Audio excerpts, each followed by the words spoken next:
Hello guys, welcome to maths with Pawan Verma. आज हम लोग डिस्कस कर रहे हैं day 10, daily task day number 10। कितने लोग हैं जो 10 दिनों से लगातार करे जा रहे हैं? सारे 10 दिनों से हमने लगभग 5-5 क्वेश्चन करके अगर डेली किए हैं तो 50 क्वेश्चन किए हैं। और मैं ये डेली टास्क करे क्यों जा रहा हूँ, मुझे ये क्यों लगता है कि आपके लिए बेनिफिशियल है? मुझे इसलिए लगता है क्योंकि आप अगर 5 क्वेश्चन करते हैं तो आपका एक रिवीजन, क्विक रिवीजन, उस चैप्टर का क्विक रिवीजन। और अगर आपको पता है कि ये सवाल नहीं बना है तो इस सवाल का सॉल्यूशन वीडियो के फॉर्म में है, आपको कहीं और भटकने की ज़रूरत नहीं है। Just give your time and boost revise your chapter, revise your syllabus. तो चलिए डे नंबर 10 को हम लोग रिपीट बोल रहे हैं, अरे डे नंबर 10 को हम लोग डिस्कस करते हैं। राइट, जो भी सवाल था उसमें जो भी क्वेश्चन थे, कितने सवाल बने कमेंट करके ज़रूर बताइए। हम डे नंबर 10 का डिस्कशन स्टार्ट कर रहे हैं। ओके, ये बात, छोटी सी बात कि अगर आपको डेली का टास्क नहीं मिल रहा है तो टेलीग्राम चैनल ज्वाइन करो, वहाँ पे आपको मिलेगा डेली का टास्क। आपको पहले ही 5 क्वेश्चन मिल जाएगा, उसको आप सॉल्व कीजिए। सॉल्व करने के बाद अगर नहीं होती है तो वीडियो के फॉर्म में आपको डेली हर शाम 5 बजे आपको मिल जाया करेगा। ठीक है, आप सोशल मीडिया प्लेटफॉर्म जैसे इंस्टाग्राम, फेसबुक पे भी मुझे फॉलो कर सकते हैं, वहाँ पे भी मुझसे कोई डाउट वगैरह हो तो पूछ सकते हैं। I will be happy to help you, मेरा काम है ये। ठीक है, तो चलिए स्टार्ट करते हैं। क्वेश्चन हम स्क्रीन पे लेकर आते हैं। ये पहला क्वेश्चन है। पहला क्वेश्चन क्या कहता है? टाइम एंड वर्क के ऊपर है। अच्छा, टाइम एंड वर्क के ऊपर है, क्या पूछा है देखते हैं। कह रहा है कि 6 boys and 4 girls together can complete a piece of work in 5 days। 6 लड़के 4 लड़कियाँ, राइट, मैं इस तरह से लिखता हूँ 6 boys plus 4 girls together they can complete the work in 5 days। 5 days while 7 boys and 6 girls together can complete the same work in 4 days। मतलब 7 boys 6 girls की बात हो रही है यहाँ पे वापस से। तो मैं लिखता हूँ कि 7 boys plus 6 girls they complete the same work in 4 days। Same work मतलब दोनों इक्वल है, जो काम यहाँ हो रहा था वही काम यहाँ भी हो रहा है। फाइन, तो मुझे पूछा गया then find the time taken by 2 boy and 1 girl to complete the whole work. 2 boy 1 girl को वही काम को अगर करना है 2 बॉय प्लस 1 गर्ल कितना टाइम में करेगा, ये आपको बताना है। सिंपल सी बात। तो मैं करता हूँ, देखो क्या कर रहे हैं। हमें करना क्या है, हमें क्या करना है, पहले तो इसको मल्टीप्लाई करके रेशियो निकाल लो फटाफट। तो मैं कहता हूँ कि 5 × 6 इज़ 30 बॉय। 30 बॉय। यहाँ पे अगर देखोगे तो 7 × 4 इज़ 28 बॉय। अब तुम सीक्वेंस में करो, मैं तेज बन रहा हूँ तुम्हें पता है। तो 5 4 times is 20 girl and this is like 24 girl. तो 28 बॉयज़ को इधर लेके आओ, 20 बॉय, तो ये बचेगा 2 बॉय। यहाँ पे ये इधर जाएगा तो बचेगी 4 गर्ल। तो मेरे को रेशियो मिल गया 1 boy is equal to 2 girl. ये रेशियो मिल गया मुझे। एक बॉय जितना काम करेगा उतना ही काम करने के लिए 2 गर्ल की ज़रूरत होगी। तो ये एक रेशियो मुझे मिल गया। ठीक है, अब इस रेशियो के अकॉर्डिंग मुझे ये बताना है कि 2 बॉय 1 गर्ल कितने दिन में करेगा। तो अब इसको जब यूज़ करना है तो मेरे को क्या करना पड़ेगा पता है? किसी भी एक स्टेटमेंट मतलब मेरे पास 2 स्टेटमेंट थे। एक स्टेटमेंट ये था जहाँ पे काम पूरा हो रहा था, दूसरा स्टेटमेंट ये था जहाँ पे काम पूरा हो रहा था। तो इन दोनों में से किसी एक स्टेटमेंट को मुझे लेना पड़ेगा, किसी भी एक स्टेटमेंट को कंप्लीट लेना पड़ेगा। तो मैं कहता हूँ कि और जेंडर भी चेंज करनी पड़ेगी, मतलब या तो पूरा का पूरा बॉय में रख दो या तो पूरा का पूरा गर्ल में रख दो। तो मुझे पता है कि 1 boy is equal to 2 girl. तो मुझे बताओ कि 6 boy equal to how many girl. तो 6 यानी कि 6 बॉय जब करोगे तो ये 6 बॉय, तो 1 का डबल है ना, तो 6 का डबल 12 गर्ल होगा, राइट। तो मैं कह सकता हूँ इसके जगह ये लिख सकता हूँ, इसके जगह लिख सकता हूँ कि 12 गर्ल, 12 प्लस 4 12 प्लस 4 यानी कि मुझे पता चला कि 16 गर्ल्स 5 दिन में काम को ख़त्म कर रही थी। ठीक है, तो मेरे को यहाँ पे जैसे मैंने बॉयज़ को गर्ल में कन्वर्ट किया, तो यहाँ पे भी बॉयज़ को गर्ल में कन्वर्ट करो। तो मेरे को पता है कि 1 boy is equal to 2 girl, तो 2 boy equal to 4 girl. 4 + 1 5 girls कितने दिन में करेगी? 5 गर्ल्स कितने दिन में करेगी? तो यार 5 कट गया, जी कट गया, तो x का वैल्यू 16 आ गया। आंसर हो गया आपका 16 डेज। आपका आंसर हो गया 16 डेज। तो मैंने क्या किया कि मैंने गर्ल्स में कन्वर्ट किया, राइट। आप बॉय में भी कन्वर्ट कर सकते हैं, जैसे कि आपको पता है कि 1 बॉय इक्वल टू 2 गर्ल। ठीक है, मैं इसको वापस से अब गर्ल में कन्वर्ट करके भी बताता हूँ आपको। ठीक है, देखो इसको थोड़ा क्लियर कर लेते हैं ताकि ओके डन। अब मैं अगर अभी बॉयज़ में कन्वर्ट किया था, सॉरी गर्ल्स में कन्वर्ट किया था, अभी हम बॉयज़ में कन्वर्ट करते हैं।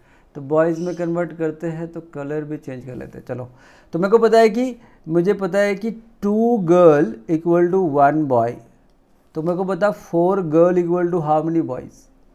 आप इस स्टेटमेंट को भी कन्वर्ट कर सकते हैं, इस स्टेटमेंट को भी कन्वर्ट किया जा सकता है। मैं इसी को कर ले रहा हूँ। तो कह रहे हैं कि 2 बॉय इक्वल टू 1, तो 2 गर्ल इक्वल टू 1 बॉय, तो 4 गर्ल इक्वल टू 2 बॉय। तो इसके जगह पे हम लिख सकते हैं 2 बॉय, तो 2 बॉय एंड 6 बॉय, यानी कि 8 boy complete that work in 5 days, 5 दिनों में। तो मेरे को पता है कि 2 गर्ल इक्वल टू 1 बॉय, तो 1 girl equal to 0.5 boys plus 1 girl का मतलब 0.5। मेरे को पता है कि 2 गर्ल इक्वल टू 1 बॉय, तो 1 girl equal to half boys होगा ना। तो हाफ बॉय प्लस 2 बॉय यानी कि 2.5 बॉय। 2.5 बॉय कितने दिन में करेंगे? तो 2.5 से 2 कटा, b से b कट गया, तो 8 2 टाइम्स 16 हो गया। तो ऐसे भी आंसर 16 आ जाएगा। करेक्ट, ऐसे भी आंसर 16 आ जाएगा। तो ये हो गया हमारा question number 1।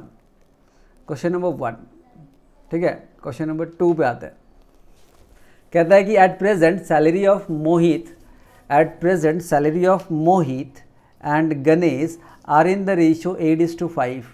Mohit and Ganesh 8:5 है respectively. Every year their salary increases by 25% and 20% respectively with respect to that in previous year. अच्छा, इसका 25% करके बढ़ता है और इसका 20% करके बढ़ता है, यानी कि मोहित का 25, गणेश का 20% करके बढ़ता है। तो हर साल बढ़ता है प्रीवियस ईयर के अकॉर्डिंग 25% और 20%। तो 2 years hence now the salary of Ganesh will be how much % less of that of salary of मोहित। मोहित से कितना % कम होगा गणेश की सैलरी? ठीक है, सिंपल सा। मैं कह रहा कि मोहित और गणेश, तो मोहित की बात करते तो मोहित की सैलरी 8 थी, 25% बढ़ेगी, तो 25% का मतलब 1/4 होता है। पर बढ़ेगा 4 में 1, तो मैं लिखूँगा 5/4 हो जाएगा। 4 में 1 बढ़ेगा तो 4 से 1 बढ़ेगा, 25% बढ़ गया, और 2 सालों तक बढ़ेगा ये। ठीक है, 2 सालों तक बढ़ेगा। उसके बाद मैं गणेश की भी बात करता हूँ। गणेश की सैलरी कितनी थी? तो गणेश की सैलरी थी 5, रेशियो के हिसाब से 8:5 था ना, तो 5। अब 20% बढ़ेगा, तो 20% का मतलब होता है 1/5, यानी कि 5 में 1 बढ़ेगा तो 6/5 होगा। 2 सालों तक बढ़ेगा। तो ये मोहन की सैलरी, ये गणेश की सैलरी। अब इसको कैंसिल करके मैं देखता हूँ कि कितना हो रहा है। मैं अगर इसको कैंसिल करूँ, मैं अगर इसको 2 टाइम्स कर दूँ और ये 5 कट गया, और ये 2 से ये भी कट जाएगा, यानी कि ये 25/2 बचा, और ये कितना बचा? 30/6 × 6 36 होगा, नॉट 30, 36/5। तो ये दोनों की है, मतलब फ्रैक्शन को भी हटाना है। तो मैं कह रहा 25/2 इज टू 36/5। 5 इधर आएगा तो ये बनेगा 125, और ये इधर जाएगा तो बनेगा 72। तो ये हो गया मोहन का या मोहित का, और ये हो गया गणेश का सैलरी 2 साल के बाद, उसका रेशियो हो गया ये। तो मुझे पूछ रहा है कि Ganesh will be how much % less. तो गणेश तो कम है ही, तो कितना परसेंट कम है, तो मैं कह रहा 125 से कितना कम है, तो ये 28 प्लस 25 यानी कि 53 कम है। और उसको कंपेयर किससे करना है, लेस देन, लेस के बाद कौन है, तो मोहित है, तो मोहित का मतलब कितना है 125 से कंपेयर करना है, तो ये आपको बताना था। तो this is like 4 times, this is like 5 times, 53 4 times is 212 divided by 5, this is like 42.4% direct calculation, 42.4, okay, first option. तो इस तरीके से इतना फास्ट तो होना ही पड़ेगा, इससे ज़्यादा फास्ट होना पड़ेगा आपको, मैं तो बस क्वेश्चन आ रहा है करते जा रहा हूँ, तो इससे भी ज़्यादा फास्ट होना पड़ेगा आपको। फाइन। तो ये हो गया हमारा दूसरा क्वेश्चन। थर्ड क्वेश्चन पे आता हूँ मैं। थर्ड क्वेश्चन मुझे क्या कहता है, थर्ड क्वेश्चन को देखता हूँ मैं। थर्ड क्वेश्चन कह रहा है कि the average of 20 observation is 40, average of 20 observation, मतलब देखो एवरेज पता है कि क्या होता है, average is equal to sum by number of observation, यहाँ पे सम होगा, यहाँ पे नंबर ऑफ ऑब्जर्वेशन होगा, तो 20 ऑब्जर्वेशन का एवरेज दे रखा है 40, ठीक है। फिर कहता है कि later on it was found that 3 numbers that is 15, 45 and 55 were added mistakenly instead of 25, 50 and 55। 55 तो सेम है यार। क्या कह रहा है कि जो 20 अलग अलग नंबर थे ना यहाँ पे, तो उसमें से 3 नंबर हैं जैसे कि 15 एंड 45 एंड 55, ये 3 नंबर थे, इसको गलती से ले लिया गया था। Were added mistakenly instead of, इसके जगह पे क्या होना चाहिए, तो इसके जगह पे 25 होना चाहिए, 45 की जगह पे 50 होना चाहिए, और 55 की जगह पे तो 55 है ही, तो ये गलत कैसे हो गया, ठीक है। मतलब 15 की जगह पे 25 होना चाहिए, 45 की जगह पे 50 होना चाहिए, मतलब यहाँ पे कितना ज़्यादा हो गया, यहाँ पे 10 ज़्यादा हो गया, यहाँ पे 5 ज़्यादा हो गया, और ये 0। तो मैं कह रहा हूँ कि जो भी सम होगा वो 15 से बढ़ जाएगा, जो भी सम होगा, जो भी सम ऑफ ऑब्जर्वेशन होगा वो 15 से इंक्रीज करेगा, तो 15 से अगर इंक्रीज करेगा तो वो डिवाइड तो 20 से ही होगा, तो इसको डिवाइड कर लेते हैं, तो 3/4, 3/4 मतलब 0.75, यानी कि 40 पहले एवरेज था, अब इतना बढ़ जाएगा, यानी कि एवरेज हो जाएगा 40.75, 40.75, ऑप्शन डी हमारा आंसर हो जाएगा। क्वेश्चन नंबर 3 इजी था, आप कर लिए होंगे, मतलब क्वेश्चन में ही देख के सॉल्व किया जा सकता था, इतना लिखने का ज़रूरत नहीं है, क्वेश्चन में देख के ही आप सॉल्व कर सकते थे, ठीक है। तो नेक्स्ट क्वेश्चन पे आता है क्वेश्चन नंबर 4। क्वेश्चन नंबर 4 कहता है कि ABC started a business investing ₹2500, 3000 and 3500 respectively.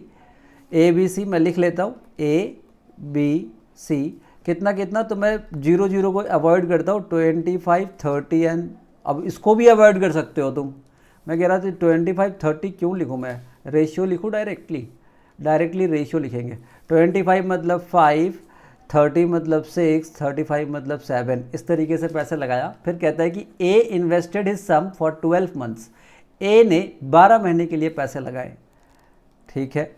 फिर which is twice the time of investment of B, जो 12 महीने के लिए पैसा लगाया रहा, ए ने जो 12 महीने के लिए पैसा लगाया वो twice the time of investment of B का दुगना टाइम है, तो यानी कि बी ने 6 महीने के लिए लगाया, एंड 3 मंथ्स मोर देन सी, ए का जो 12 महीना है वो सी के 3 महीने ज़्यादा है, यानी कि ये 9 महीने के लिए पैसा लगाया। इस तरीके से कैपिटल और टाइम हो गया हमारा। तो find the profit of A and be out of the total profit of 10,600, 10,600 में ए और बी को कितना मिलेगा, आपको ये बताना है। अच्छा, इसमें कुछ कैंसिल होगा तो कर देते हैं, 3 से काट देते हैं, क्योंकि 3 से ये कटेगा तो 3 आएगा, 3 से ये कटेगा तो 2 आएगा, और 3 से ये कटेगा तो 4 आएगा, और यहाँ पे 2 और 5 है, तो 2 है 5 नहीं है। चलो ये मल्टीप्लाई आपको करना पड़ेगा, 5 × 4 is 20, and 6 2 times is 12, and 7 3 times is 21। तो this is the ratio of profit sharing, इसी रेशियो में वो प्रॉफिट को शेयर करेंगे, ठीक है, इस रेशियो में वो प्रॉफिट को शेयर करेंगे। तो मेरे को प्रॉफिट है 10,600, 10,600 और ए और बी का पूछ रहा है, यानी कि 32 sum of the ratio divided by sum of A B C. तो 32 में 21 और ऐड कर दिया यानी 53 और 10,600 का पूछा गया है। तो 53 से 106 कटेगा 200 यानी कि 6400 is our answer. Option B is my answer. Easy question था, प्रीलिम्स लेवल इजी क्वेश्चन। आता हूँ मैं लास्ट क्वेश्चन पे, क्वेश्चन नंबर 5।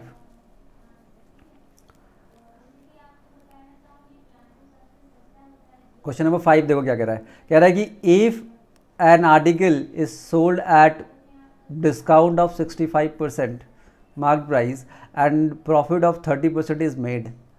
65% ऑफ MRP अगर हम निकालते हैं तो प्रॉफिट होता है 30% का, यानी कि 130% ऑफ CP के बराबर होगा। ये बात क्या समझ आई? मैंने शॉर्ट में लिख दी, ये बात समझ में आई। मैं जो प्रोसेस कर रहा था उससे भी अपडेट कर रहा हूँ। मैं जो भी क्लासेस में या कहीं भी जो चीज़ें पढ़ाया उससे अपडेट प्रोसेस में बता रहा हूँ कि देखो मैं ऐसे लिखता था पहले, कॉस्ट प्राइस, सेलिंग प्राइस और MRP, इस तरह लिखता था। तो मैं कह रहा कि यहाँ पे 65% डिस्काउंट ऑफ 65%, तो 65% का जब डिस्काउंट देंगे तो 30% का प्रॉफिट हो जाएगा, है ना। तो MRP का 65% अगर निकाल दूँ, MRP का 65% अगर निकाल दूँ तो कॉस्ट प्राइस का 130% के बराबर होगा, क्योंकि ये जो 65% होगा वो ये वैल्यू देगी और 130% जो निकालेंगे वो ये परसेंट आएगी, 65%, राइट। तो मैं इस बात को ले 65% of MRP is equal to 130% of cost price. तो MRP और कॉस्ट प्राइस का हम रेशियो निकाल सकते हैं क्या? 130 बाई 65, मतलब ये आएगा 1, ये आएगा 2, यानी कि MRP और कॉस्ट प्राइस ये 2:1 है, यानी कि डबल है भाई। तो पूछा क्या है, if the article is sold at the mark price find the profit percentage. अगर उसको मार्क प्राइस में ही सेल कर दूँ तो कितना प्रॉफिट होगा? तो मतलब 1 का प्रॉफिट हो जाएगा, यानी 100% का प्रॉफिट हो जाएगा। ये हो गया सॉल्व। 65% मार्क प्राइस में अगर दिया जाएगा और 30% प्रॉफिट हो जाएगा। 65% ऑफ मार्क प्राइस में जब बेचेंगे तो 30% का प्रॉफिट होगा। तो 65% of mark price is equal to 130% of cost price. तो रेशियो निकल गई, और रेशियो निकल गई तो प्रॉफिट भी निकल गई। तो ये क्वेश्चन हो गया सॉल्व। पाँचों के पाँचों सवाल हमने कर लिए सॉल्व, है ना। सोल्ड एट अ डिस्काउंट 65%, सही है। चलो thank you for giving your time. Video अच्छी लगी हो तो लाइक ज़रूर करना, कमेंट करना कि क्या बातें हैं जो आप कहना चाहते हैं मुझसे। पब्लिकली नहीं कह सकते हो तो सोशल मीडिया में, इंस्टाग्राम पे टेक्स्ट कर लो, या फिर व्हाट्सएप का नंबर अगर मेरा है तो व्हाट्सएप पर टेक्स्ट कर लो, ठीक है। Thank you for giving your time. फिर मिलेंगे हम लोग नेक्स्ट वीडियो में, तब तक के लिए ख्याल रखें और मेहनत करते रहें। Thank you.